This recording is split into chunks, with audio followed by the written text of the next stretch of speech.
दोस्तों electric locomotive को electricity over ए traction wire के द्वारा दिया जाता है, जिसमें सिंगल फेज 25 केवी की सप्लाई होती है। इस ओवरहेड वायर को सप्लाई रेलवे ट्रैक्स के किनारे हर 40 से 60 मीटर की दूरी पर स्थित OHE पोल के सहारे भेजा जाता है। दोस्तों अब बात करें मेन क्वेश्चन की कि इस ट्रैक्शन वायर में इलेक्ट्रिसिटी कहां से आती है जो कभी नहीं कटती है।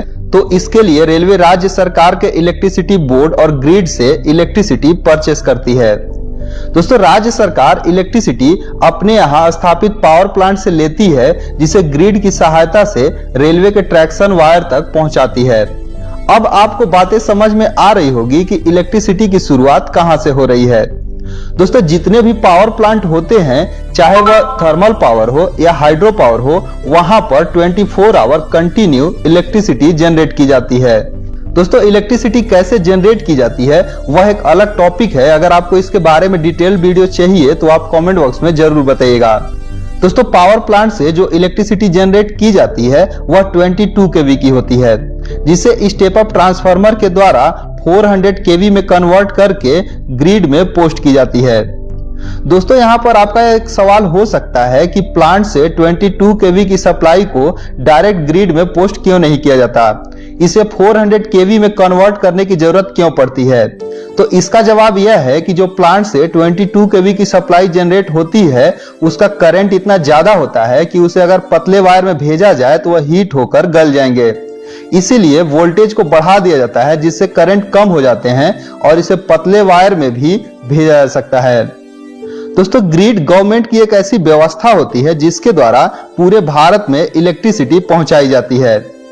ग्रिड की इस सप्लाई को सब स्टेशन में स्टेप डाउन ट्रांसफार्मर की मदद से 400 केवी को 132 केवी में कन्वर्ट किया जाता है। रेलवे इसी 132 केवी की सप्लाई को अपने सब स्टेशन तक लाती है, जहां से स्टेप डाउन ट्रांसफार्मर की मदद से इसे 25 केवी की सिंगल फेज में कन्वर्ट किया जाता है। फिर उसे ट्रैक्शन वायर को दे दिया जाता है। इस तरह से पावर प्लांट से जनरेट इलेक्ट्रिसिटी रेलवे के ट्रैक्शन वायर तक पहुंचती है, जो कि 24 आवर कंटिन्यू रहती है। दोस्तों अगर किसी कारणवश एक प्लांट से इलेक्ट्रिसिटी का प्रोडक्शन बंद हो जाता है तो दूसरे प्लांट से जनरेट इलेक्ट्रिसिटी मिलने लगती है, क्योंकि सारे प्लांट ग्रिड से कनेक्टेड होते हैं और इसी ग्रिड से रेलवे के ट्रैक्शन वायर कनेक्टेड होते हैं। इस तरह से आप समझ गए होंगे कि रेलवे के ट्रैक्शन वायर में इलेक्ट्रिसिटी कहां से आती है, जो कि 1 सेकेंड के लिए भी नहीं कटती है। उम्मीद करते हैं आपको ये छोटी सी जानकारी जरूर पसंद आई होगी। अगर आई होगी तो लाइक और शेयर जरूर कीजिएगा और चैनल पे नए हैं तो चैनल को सब्सक्राइब करके बेल आइकन को जरूर से प्रेस कर दीजिए। इस वीडियो में बस इतना ही। मिलते हैं एक नए वीडियो में। Thank you for watching friends.